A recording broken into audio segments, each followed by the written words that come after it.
And because they couldn't tell if this person was a Jew or not, they crossed the road and avoided him without even giving a thought. Hello, my name is Hee-Jae, and let's talk about the Bible.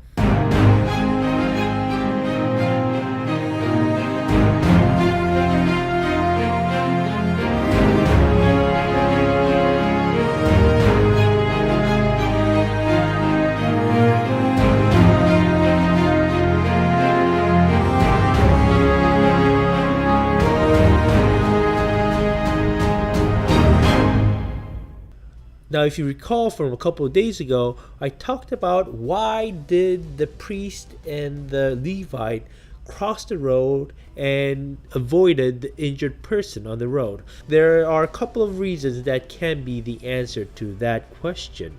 Now, in yesterday's vlog, I talked about how the Israelites have become very pious for the law. They were trying to strictly obey the law so that they would not disobey the law.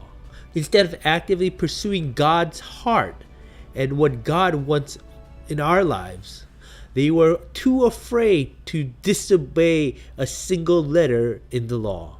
So because of that, they had set up laws and regulations that became burdensome to the people in their everyday lives. They had to come in every time they came back into a house. A pious Jew would wash their hands. Before they eat, they would wash theirs. Before everything they do the ceremonial washing to rid of their uncleanness. Now, there's another law in the Old Testament that talks about you shall not touch a corpse. If you do touch a corpse, there are regulations in how to get yourself clean and wash yourself. Now, because this person was laying on the ground almost at the brink of death, you could say that the person walking by could see that body from a distance and think that that might be a corpse and walk around. Still, that could be a reason. That could be one of the reasons why this priest and Levite walked around, because they might have consecrated themselves to the Lord, so they were not allowed to touch a corpse.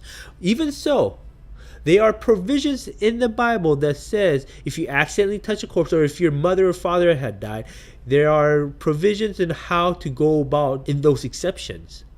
However, I think the best answer comes in the fact that in those times, because of these extra regulations that they had put upon themselves, pious Jews would not fornicate with a Gentile at all. They thought it was sin. They thought all Gentiles were unclean because they thought that they might have touched something that a Gentile had touched and become unclean. They would actually do a ceremonial washing before they eat, before they walked into a room, before they do.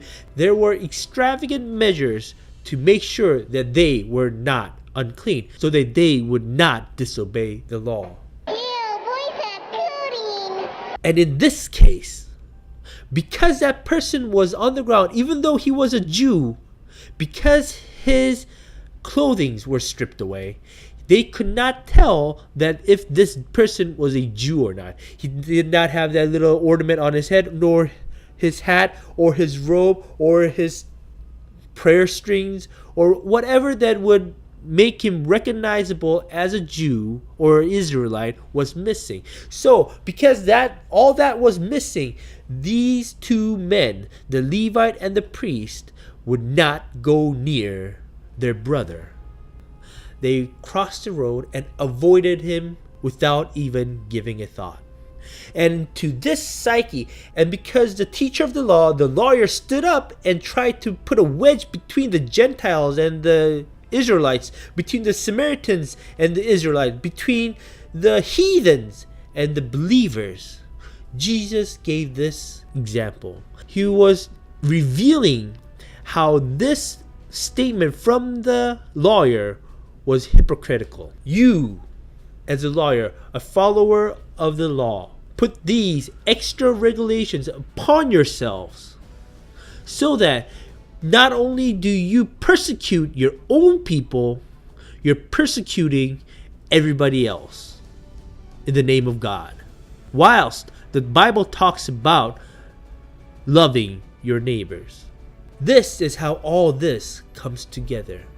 Jesus, reading the intention of this lawyer's question, giving a rebuttal through the Bible, through the laws of the Old Testament, and through this parable. And this lawyer, because he knew the law as well as he did, could not rebut what Jesus was saying through this parable. He shut him up. This is how we do our Bible studies. This is how we examine the Bible together and discover new insight into the heart of God.